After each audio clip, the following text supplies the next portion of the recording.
Bismillahirrahmanirrahim. Our today topic is a shear design for rectangular beam.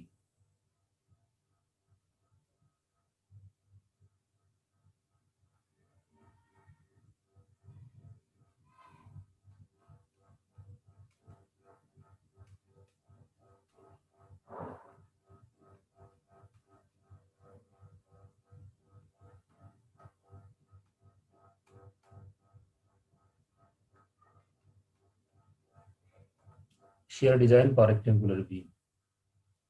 हमने पिछले class में पढ़ा था कि जब कोई बीम हम डिज़ाइन करना चाहें, मिसाल के तौर पर ये हमारे पास एक सिंपली सपोर्टेड बीम है।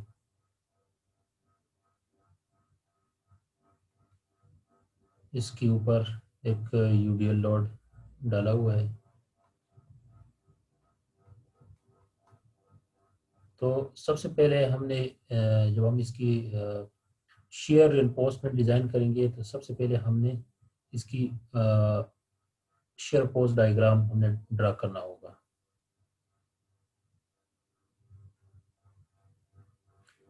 और ये जो शेयर फोर्स डायग्राम है ये हमारे लिए एक डिमांड होगा। इस डिमांड पे हम कैलकुलेशन करेंगे और इस डिमांड को हम पूरा करेंगे with the help of some capacity. तो सबसे पहले हम क्या करेंगे, हम शेयर फोर्स डायग्राम ड्रा करेंगे। इस शेयर फोर्स डायग्राम में जो यहाँ पे जो वी है, this is equal to V max, mean maximum reinforcement, maximum share.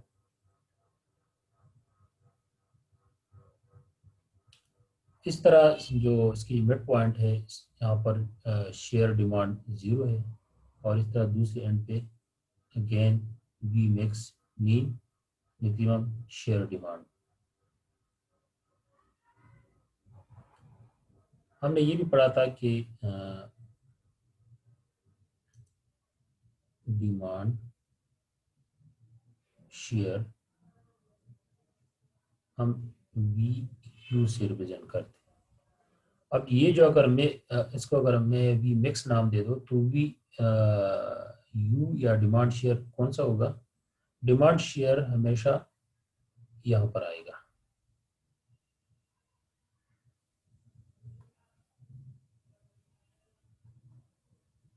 और जो कि पेस ऑफ द सपोर्ट से इसका डिस्टेंस होगा s/2।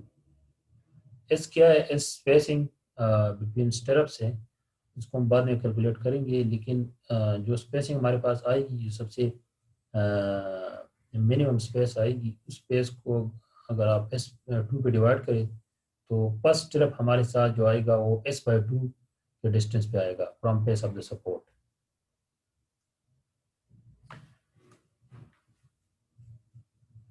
अब आते हैं जनाब कैपेसिटी पे।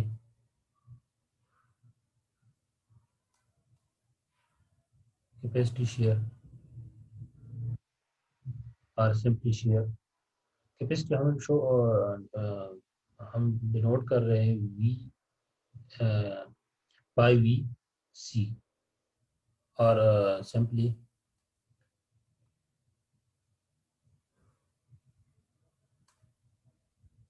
By V N. This is capacity और capacity shear as per ACI code.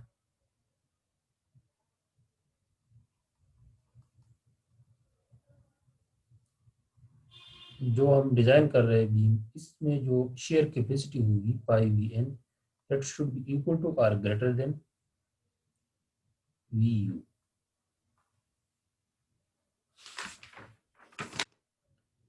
और इसमें जो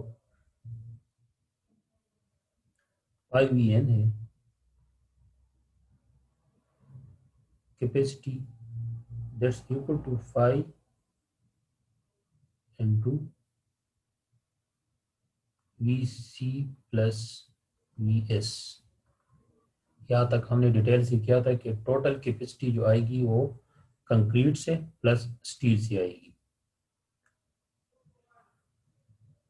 इन कंक्रीट जो कैपेसिटी, नेट कैपेसिटी है शेयर की, जो कि कंक्रीट और स्टील से आएगी, इसमें कंक्रीट का भी रोल है और स्टील का भी रोल है, और इन दोनों के दरमियान एक बैलेंस भी होनी चाहिए, जो कि हम एंड ऑफ दिस लेक्चर वो भी हम करेंगे कि इन दोनों के दरमियान कौन क्या बैलेंस होनी चाहिए।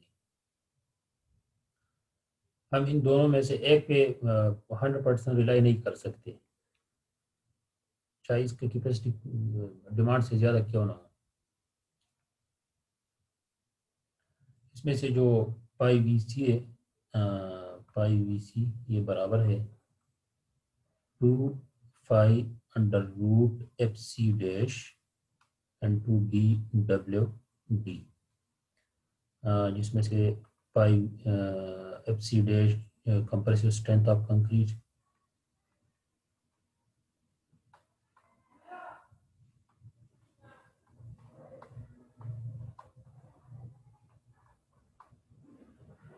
BW web breadth, web width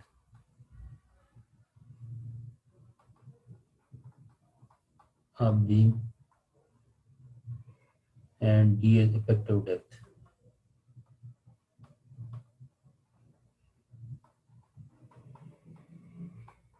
अब बीम, इसके अलावा हमने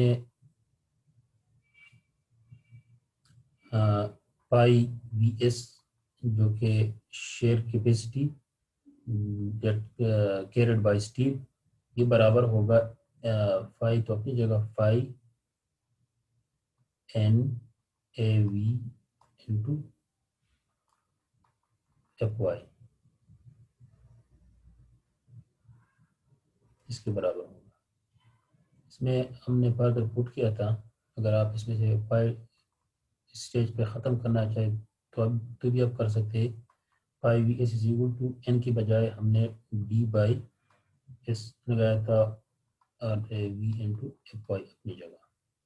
ये N क्या है? N नंबर ऑफ स्टेप्स है, और टोटल लेंथ को अगर हम स्पेसिंग पे डिवाइड करें तो हमारे पास N की वैल्यू आएगी, नंबर ऑफ स्टेप्स। AV क्या है? AV वर्टिकल रिइंफोर्समेंट और vertical reinforcement area of steel. अगर हम एक टू लेग स्टेरअप यूज़ करना चाहे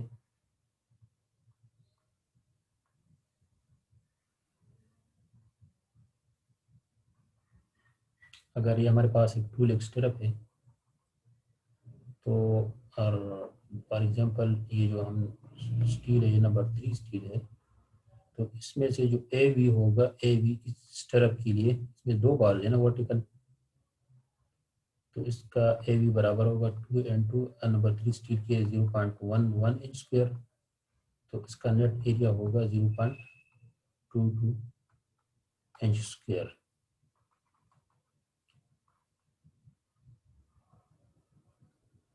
Remember, this is a two-leg stirrup.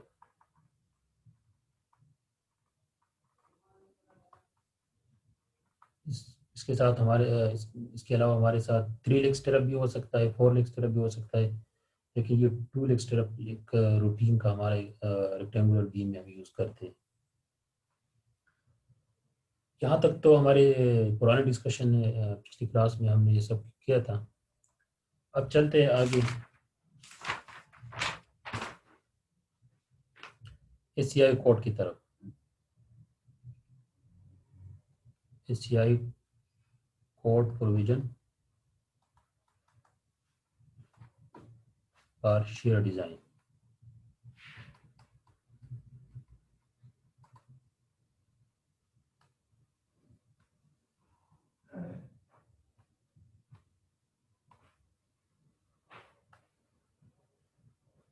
As per ACI जो हमारा नेट डिमांड है, this should be less than equal to capacity, और इसमें से जो फाई है, फाई की value partial that's equal to 0.75। इससे पहले जो हमने स्ट्रेंथ रिडक्शन फैक्टर फाई, इसका नाम है स्ट्रेंथ रिडक्शन फैक्टर।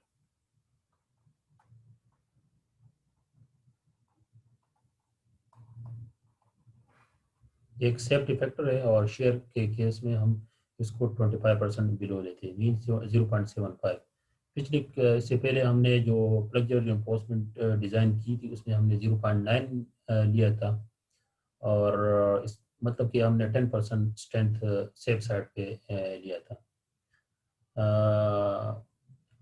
वहाँ पर हमने ये भी किया था कि अगर हमारे साथ हमारी स्टील यील्ड नहीं हो रहा है, या यील्ड जो epsilon T net tensile strain 0.005 की इक्वल या ग्रेटर है, तो इसका मतलब होगा यील्डिंग, और यील्डिंग के केस में हम 0.9 लेते थे। अगर यील्ड नहीं होता था तो फिर हम उसको चेक करते थे और स्पेक्टर को हम अपडेट करते थे।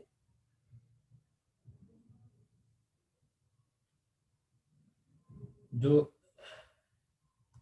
ये तो एक पॉइंट हो गया। दूसरा पॉइंट है कि जो क्रिटिकल सेक्शन है,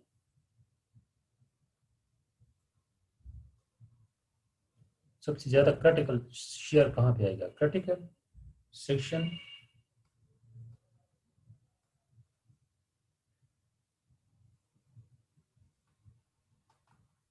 will lie at a distance d from face up dr s by, चलो इसको छोड़े, जो क्रिटिकल सेक्शन आएगी वो distance d from face of the support.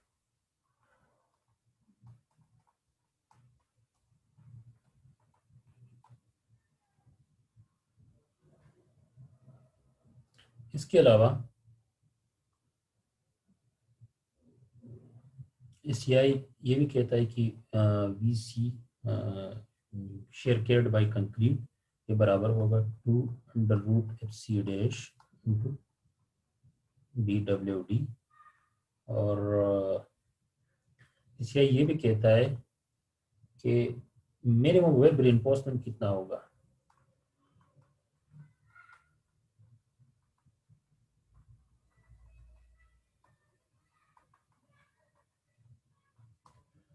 Minimum web reinforcement कितना होगा, इसके बारे में कहता है एसीआई कि अगर हमारा जो डिमांड है VU, अगर ये लेस है पाई VC से, अगर हमारा डिमांड लेस है पाई VC से, और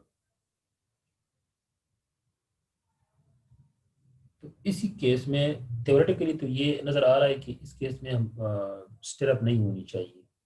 अगर हमारा डिमांड लेस है पाई VC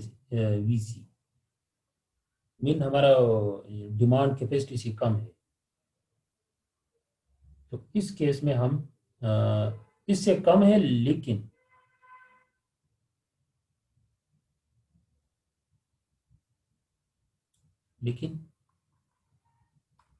पाई हाफ पाई VC से ज़्यादा है।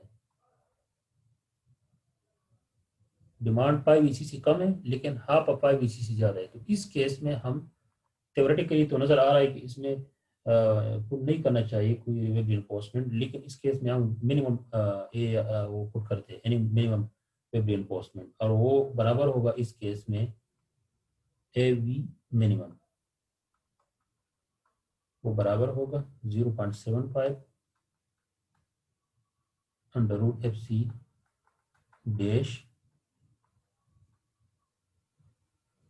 BW S divide by FY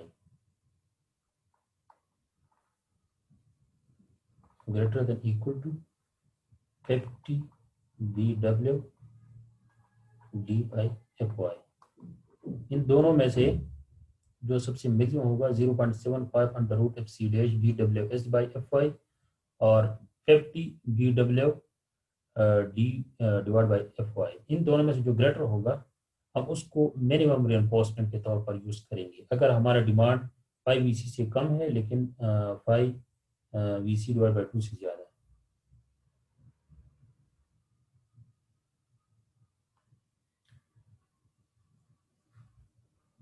अब अगर हमारा जो डिमांड है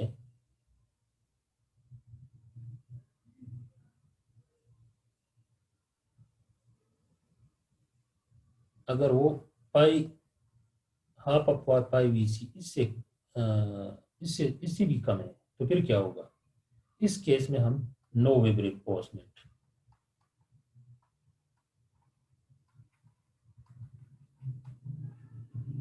हम कोई स्टेप यूज नहीं करेंगे। पॉइंट बी में ये हो गया कि अगर हमारा डिमांड पाई वी सी से कम है लेकिन पाई वी सी डिवाइड बाई 2 से ज़्यादा है तो फिर हम मिनिमम रिइंफोर्समेंट यूज़ करेंगे, वेब रिइंफोर्समेंट। लेकिन अगर पाई वी सी डिवाइड बाई 2 इससे भी कम है हमारा डिमांड तो फिर हम कोई वेब रिइंफोर्समेंट यूज़ नहीं करेंगे। यहाँ जो स्पेसिंग इस का जो यूज़ होगा इसका मतलब होगा स्पेसिंग बिटवीन स्टेप्स।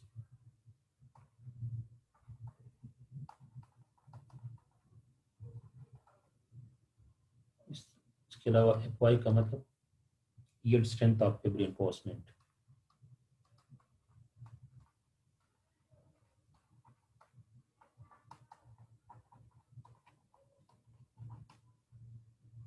और ए वी का मतलब total cross section area of web steel.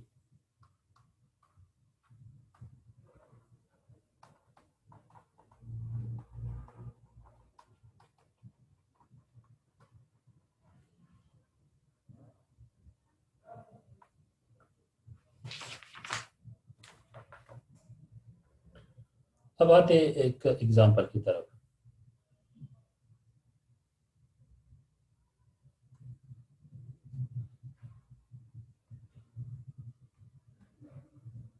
हमारे पास एक बीम है, यहाँ भी एक सपोर्ट है, यहाँ पर भी एक सपोर्ट। इस बीम के ऊपर से एक यूडीएल लोड है,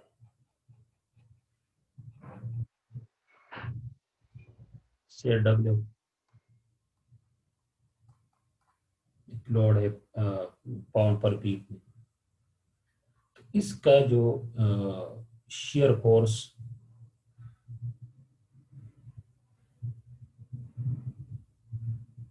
डायग्राम होगा, अगर हम इसकी शेयर फोर्स डायग्राम ड्रा करना चाहें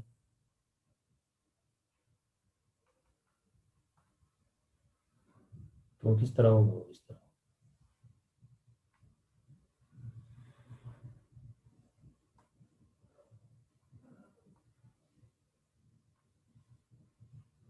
अब इस डायग्राम में हम फर्दर कुछ डिस्कस करना चाहते हैं। यहाँ पर जो होगा ये इसको यहाँ से लेकर यहाँ तक ये total this is V max, maximum shear, जो कि बिल्कुल सपोर्ट के ऊपर है। लेकिन जहाँ पर प्लेवर आएगी वो प्लेवर यहाँ पर तो नहीं जा सकती, बिल्कुल जीरो डिस्टेंस पे जो प्लेवर आएगी, जो क्रिटिकल सेक्शन है, critical section at D distance पे आएगी।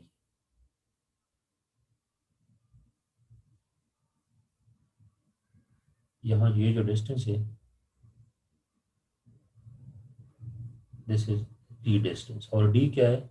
D is effective depth of beam.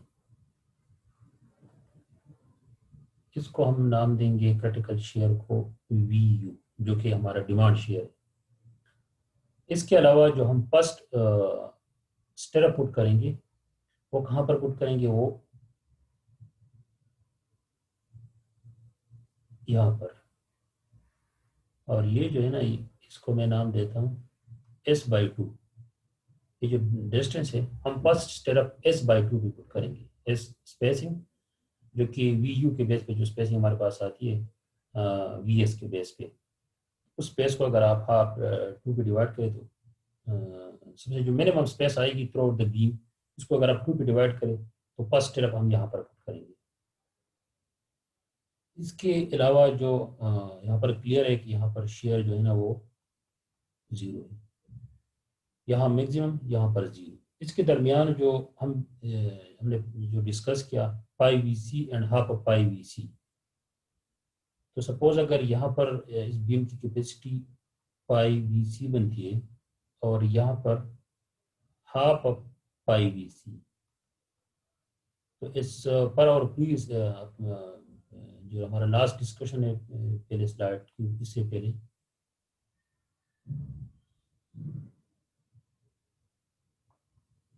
हमने कहा ना कि जब हमारा डिमांड वी यू अगर पाई वी सी से ज़्यादा है तो फिर हम रिइंफोर्समेंट की वेब रिइंफोर्समेंट की कैलकुलेशन करेंगे इस जोन में। इस जोन में हम कैलकुलेट करेंगे कि वेब रिइंफोर्समेंट कैलकुलेट करेंगे। लेकिन अगर हमारा वेब रिइंफोर्स जो हमारा जो डिमांड है अगर वो पाई वी सी से कम है और हाफ पाई वी सी से ज़्यादा है, तो इस केस में हम S A V minimum put करेंगे, मिनिमम वेब रिइंफोर्समेंट। और इस जोन में अगर हमारा demand half of phi V C से कम है तो फिर हम नो वेब रिइंफोर्समेंट।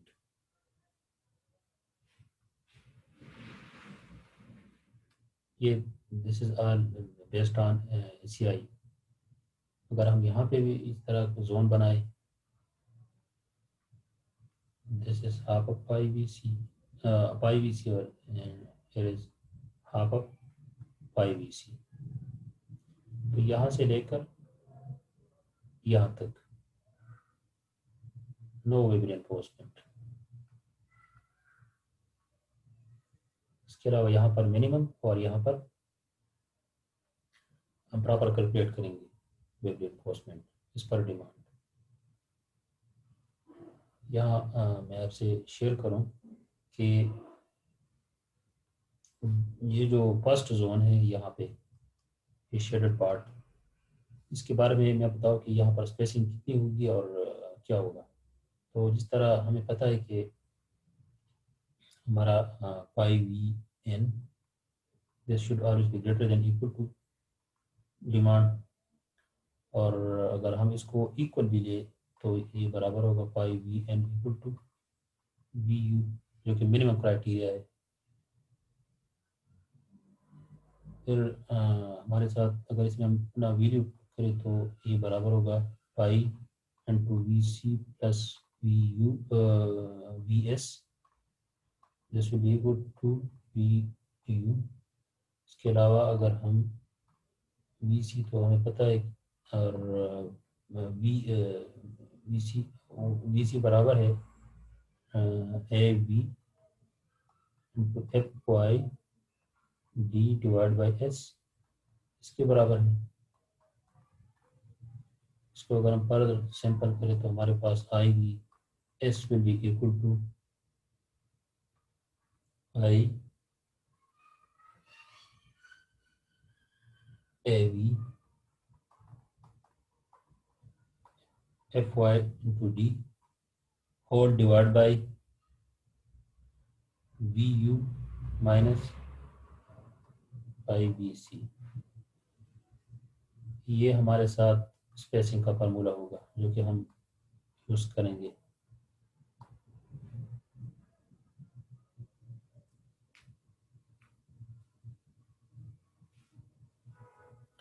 अब आते हैं वेब रिइंफोर्समेंट डिज़ाइन की तरफ, और स्पेशली हम उस केस को डिस्कस करते हैं जो हमने पहले बात की कि capacity of come from concrete and that come from steel, इन दोनों के दरमियान एक बैलेंस होनी चाहिए।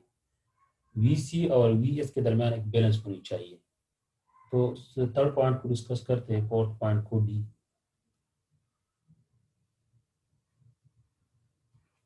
इस तरह हमें पता है कि V is equal to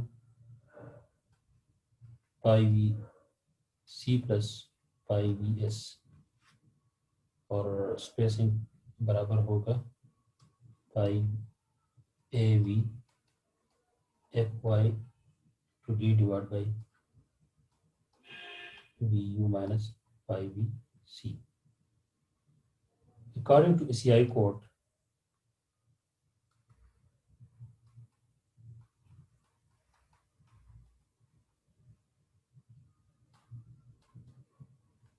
there should be a balance between VC and VS. इन दोनों के दरमियान भी एक बैलेंस होनी चाहिए. वो बैलेंस किस तरह? If VS is less than equal to 4 times under root FC dash DWD. तो इस केस में जो the maximum spacing of stirrup is the smallest of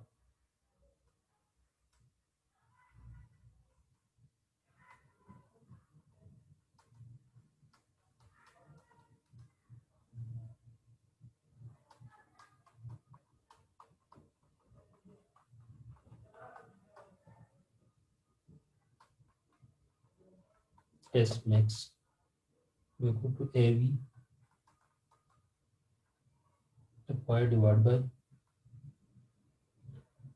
0.75 under root C dash into DW.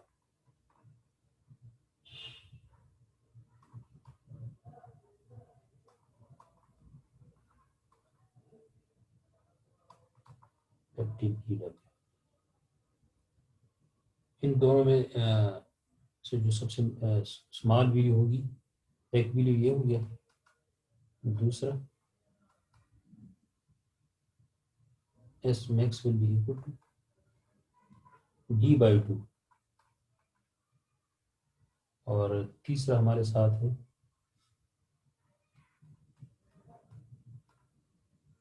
कि ये बराबर होगा